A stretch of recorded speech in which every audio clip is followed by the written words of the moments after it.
Hi, this is Corey Jackson again with the fourth and final video in the Less Stressed Family Holidays series. This video, we're going to focus on mindset, the direction that our mind is going during these holidays. And we're going to look at how you can use generosity, gratitude, and mindfulness as stress eliminating practices in your household during this holiday season. Before we get started, I'd like for you to try something with me. Again, I want you to get into kind of a comfortable place. And let's start by taking 3 big star breaths. Remember, smile, take a breath, and relax. Ready? Here we go.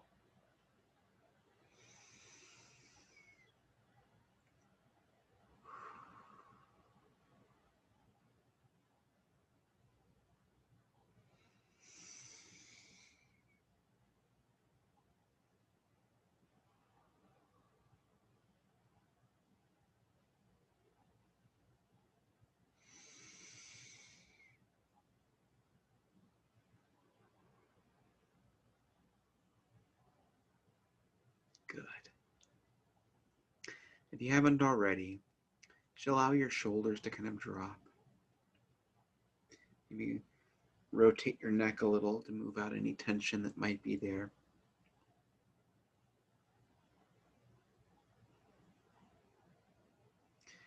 Next, I want you to picture in your mind what you hope for your family this holiday season. It may be a thought that you have, like, I hope that we get along well together. It may be an image in your mind, like something that you picture, like sitting around a table together, sharing a meal. It may be a feeling. You just have this feeling of well-being that you hope for your family during this holiday season. Think about what it is. Imagine it. Just let your attention rest on your hopes, your dreams, your positive intentions for your family during this holiday season.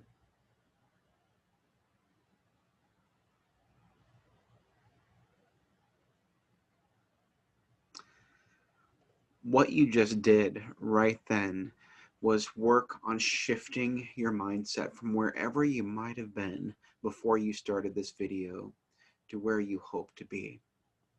And you allowed your thoughts, your feelings, your sensations, kind of all of yourself move into this realm where you could imagine something good, maybe something better than has happened before, maybe something different than's happening right now, a hope that you have for yourself, for your family. You worked right then, right there on your mindset.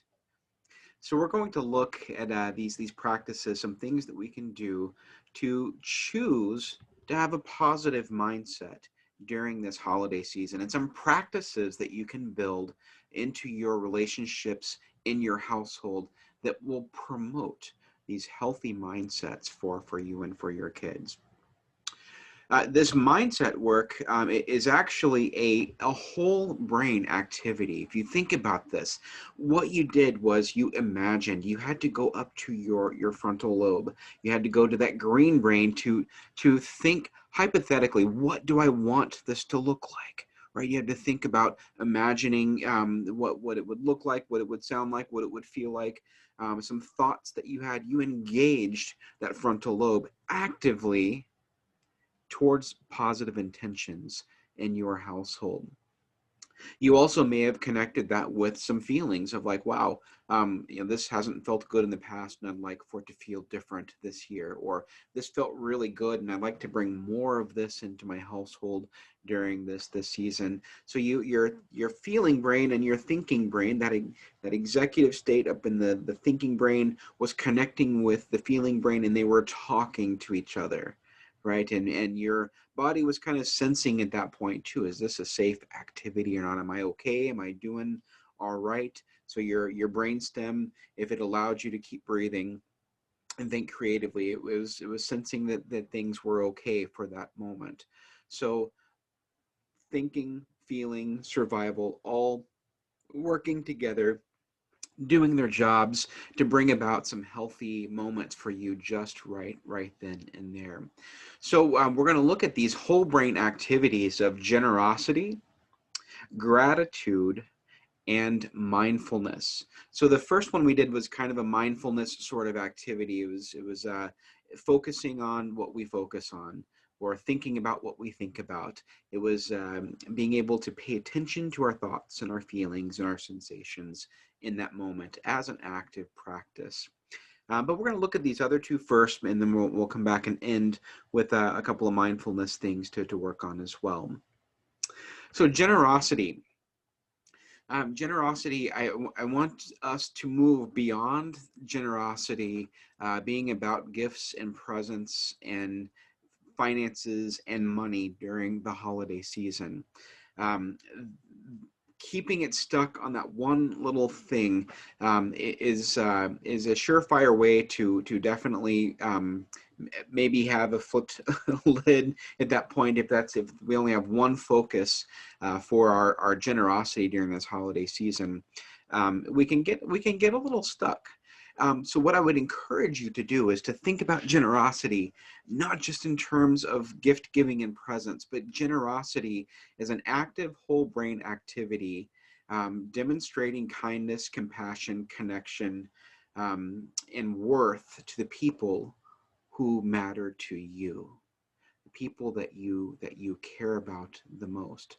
Generosity more than likely is going to be an exercise in giving of your time, giving of yourself, giving of your energy towards the well-being of another person.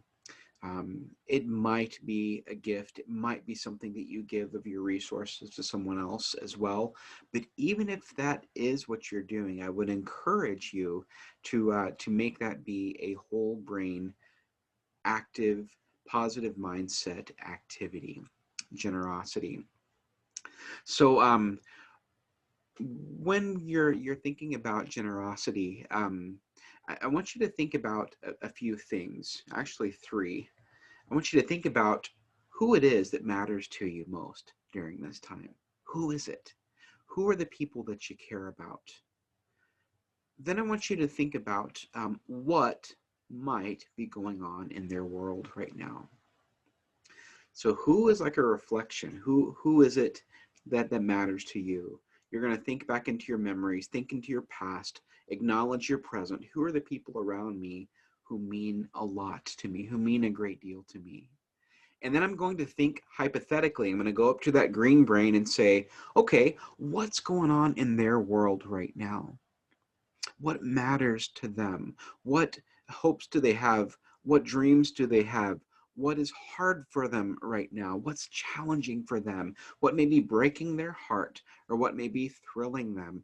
Thinking about what's going on in their world, that is a green brain activity as well. You're going to reflect on who is important, and you're going to reflect on what may be going on in their world. And then you're going to take it a step further, and you're going to consider, how might I create something special in their world right now? How can I help them? How can I show them that they matter to me and they mean a great deal to me? So you're going to have to think creatively. Again, you might think of the emotions of how much they mean to you, blue brain, right?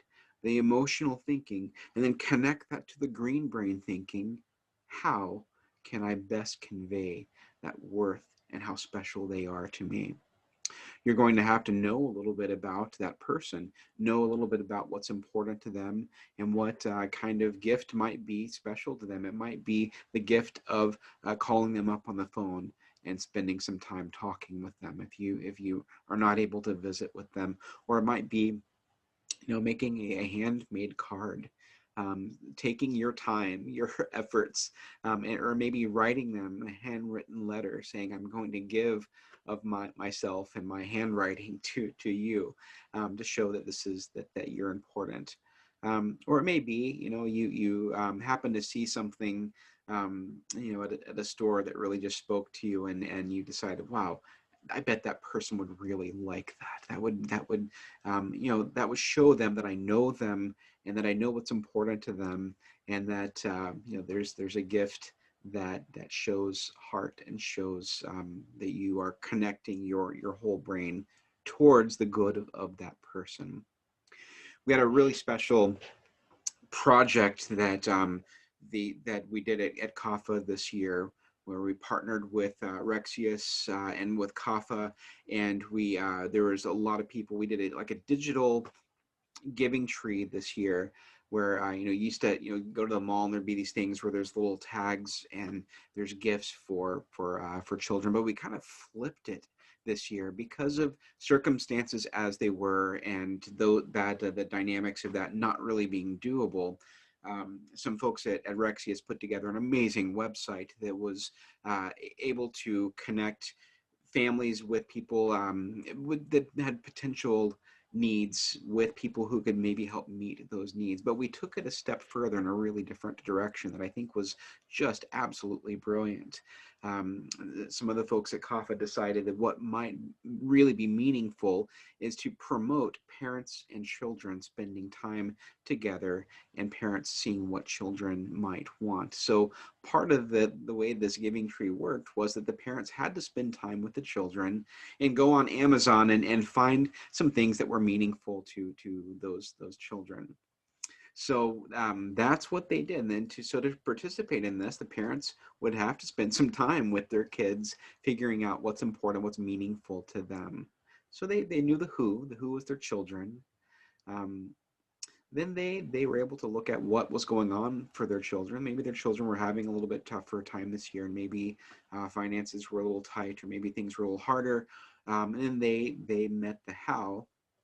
How might I make this person's life a little better by spending some time with them, and looking over some little toys and things that might be helpful, that might feel good for them to get. So I was talking to a man this past week with a little boy, a little 4-year-old, and he was able to do this project, and he was explaining to me how it worked. And he said, I did it, and I see why you asked us to do this. I took time with my little boy. I took time out of my schedule, and I sat down with him, and we looked at things.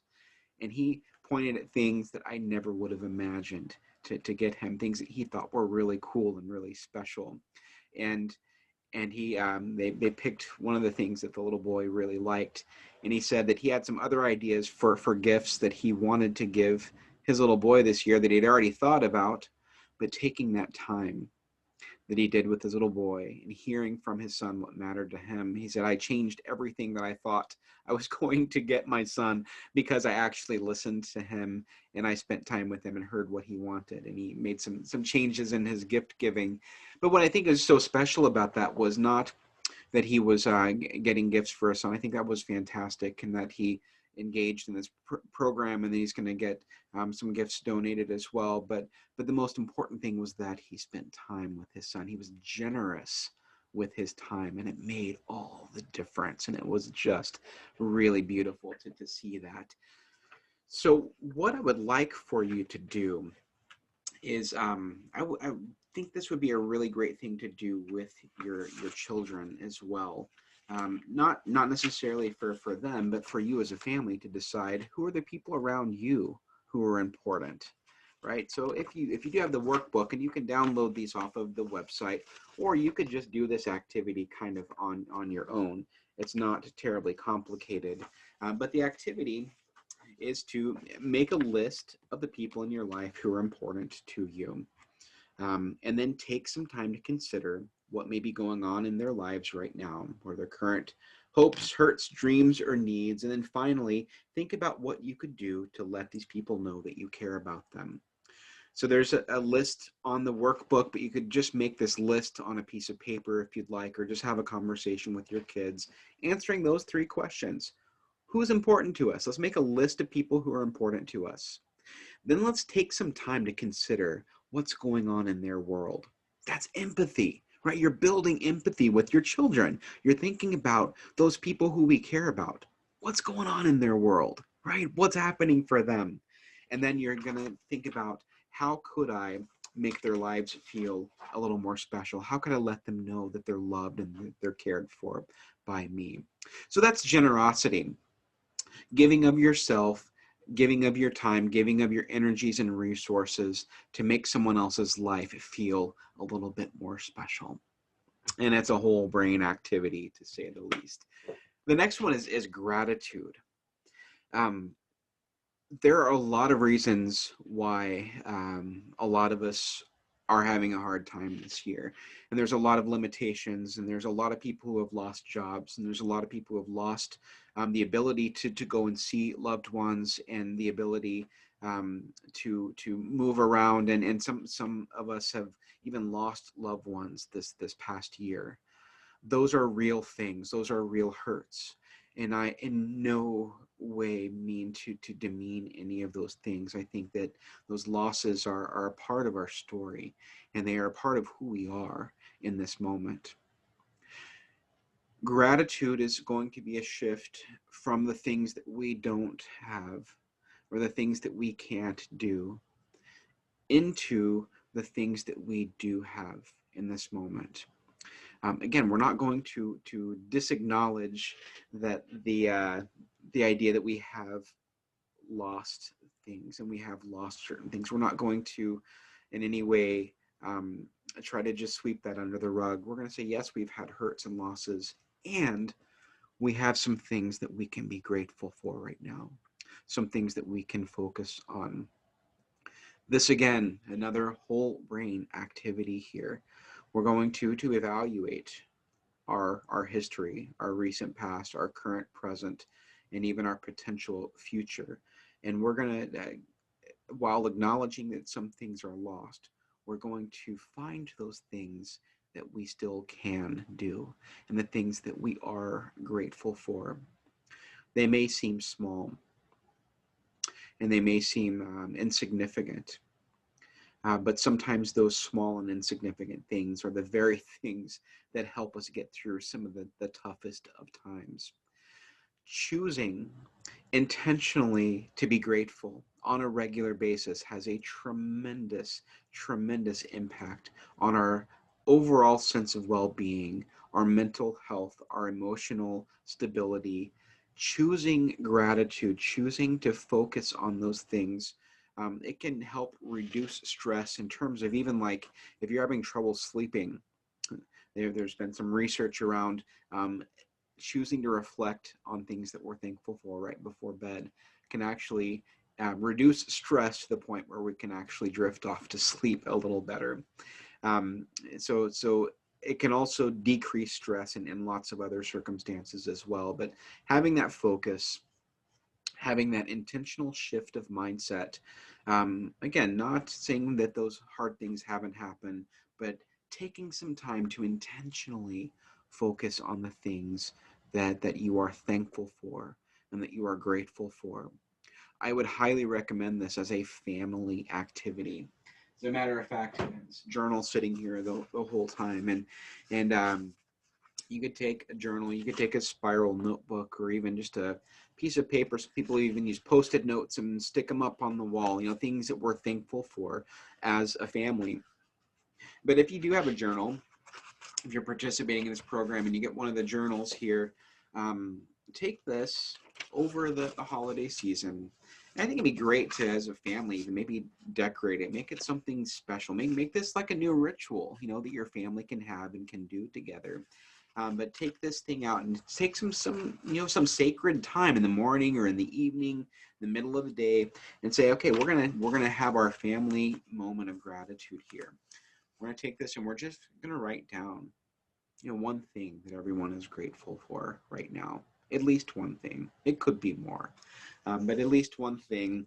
And then you could write the date, and then the next day do this again and again and again, and pretty soon you'll start filling up these pages. And how cool it would be at the end of the holidays to just pull this out, maybe on a special day for you, or maybe like New Year's or something, or on Christmas morning or something. Pull this out and just kind of look through all the things that your family has noticed that they are grateful for right now.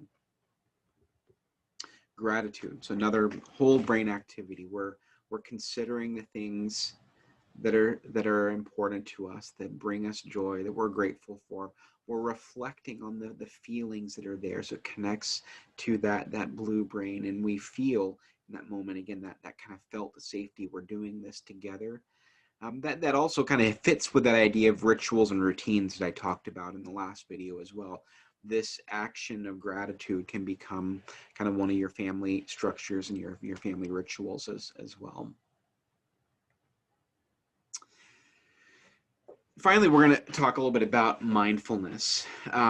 Mindfulness is a little hard to describe and to define in some ways.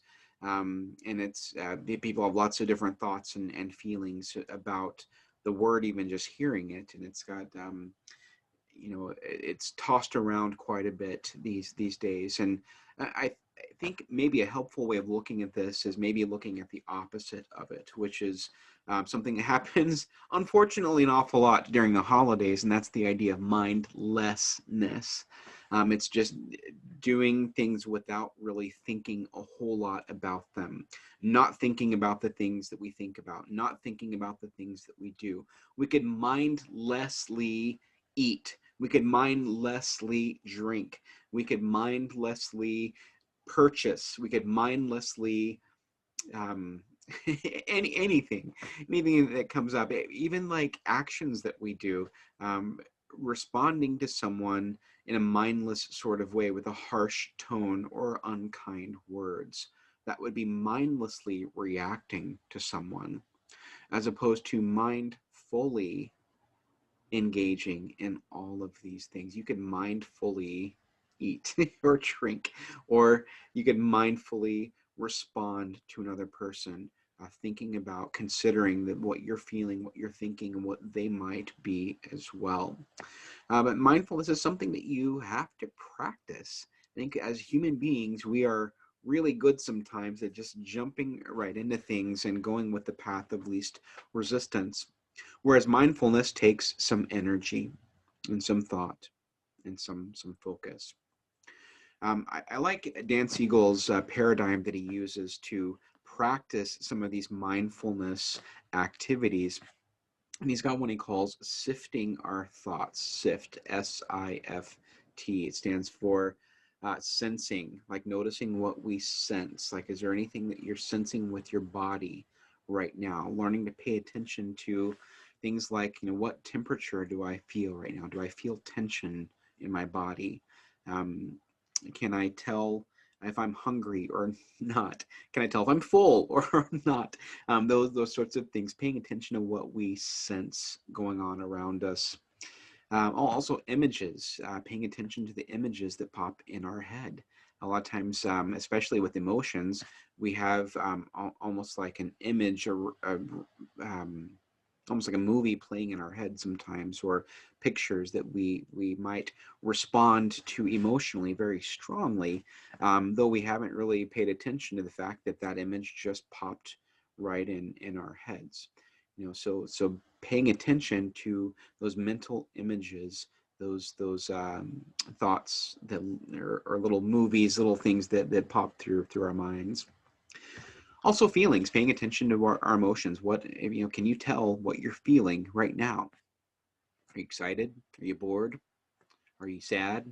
Are you feeling angry? Or what is it that I feel? Think about it. What feeling am I holding in myself right now? Or am I just feeling kind of calm and content?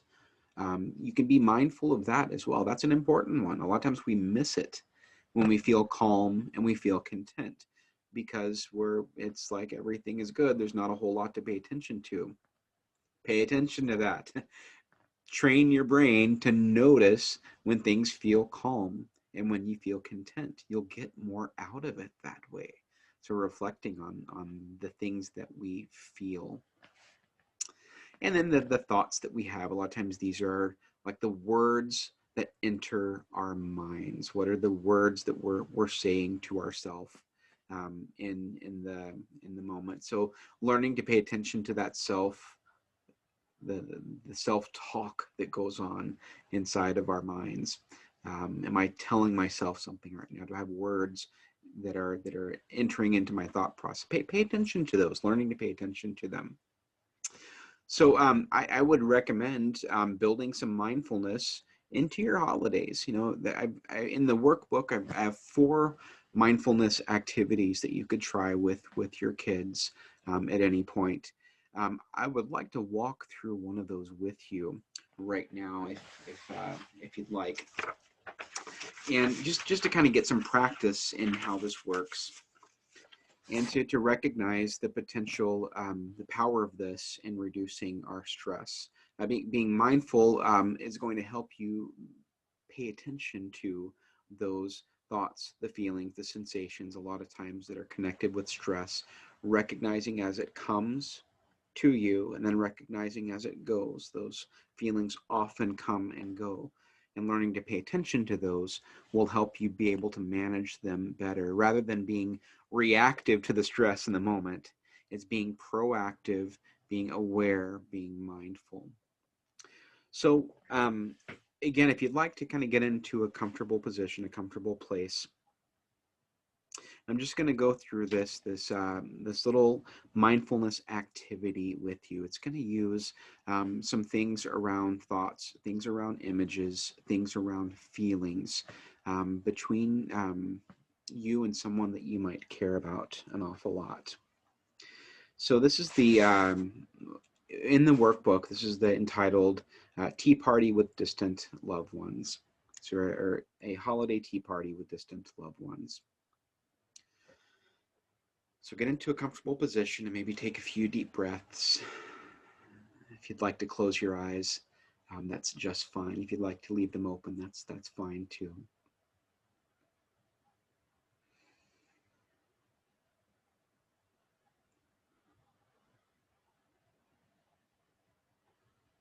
So as you're breathing, just notice the sound of the air going in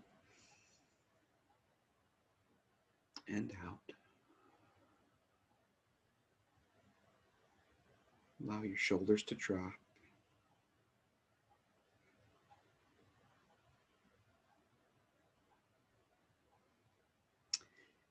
For this activity, you will engage your thoughts, memories, and feelings in order to connect with people you may be distant from.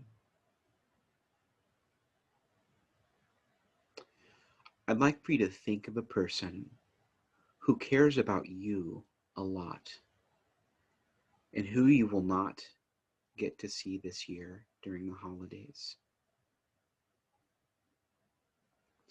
If you'd like to close your eyes and imagine a place that's very special to you, a place that you know,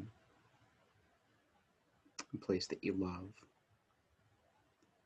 It could be a room in your house or a favorite place you like to go. Next, imagine setting a wonderful table just for you and that person. What does the table look like? How might you arrange it to let that person know that it's just for you and them?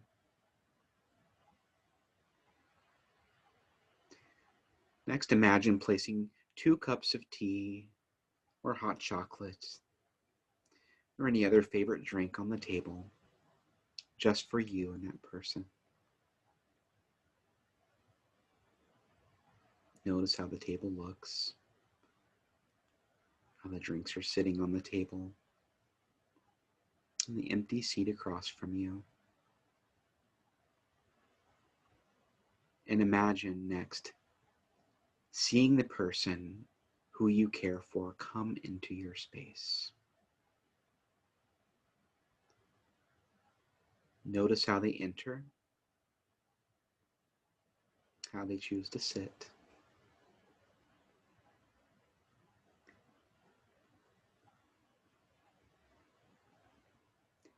Notice what their face looks like when they see you. What might they be feeling?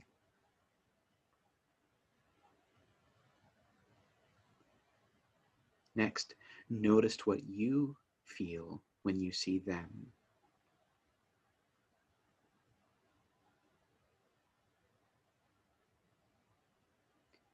Take just a moment to sit quietly together, face to face.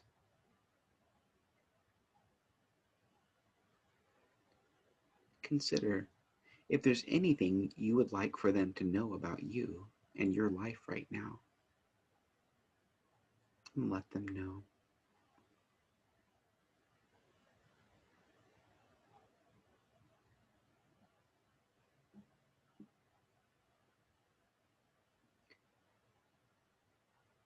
Next, imagine what they would like for you to know right now. What is it they would like for you to know?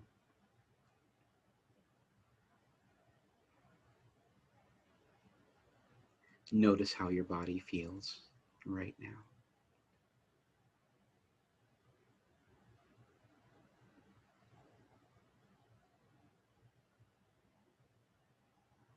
Notice any thoughts coming and going right now.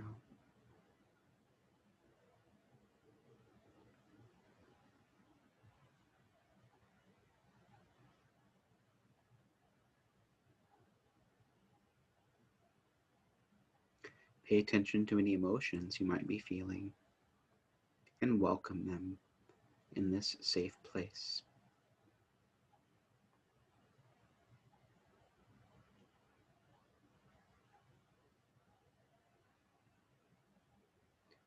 When you are ready, decide how you would like to say goodbye for now.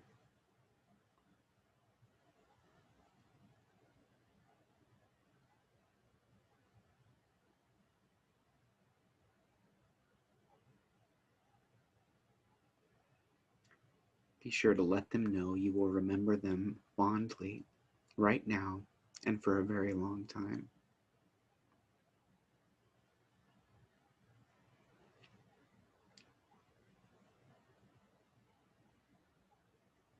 Notice any feelings of gratitude you may be experiencing right now.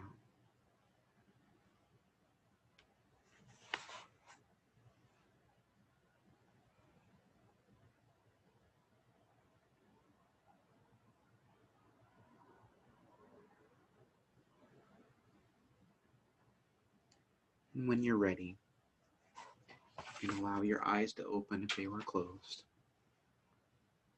You can allow your attention to come back right into the room where you are. Notice how you feel right now.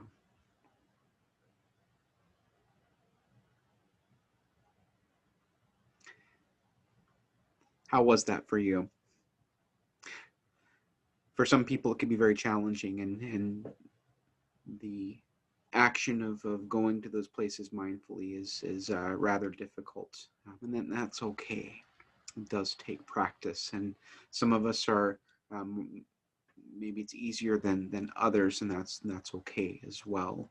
But practicing helps us pay attention to the world inside.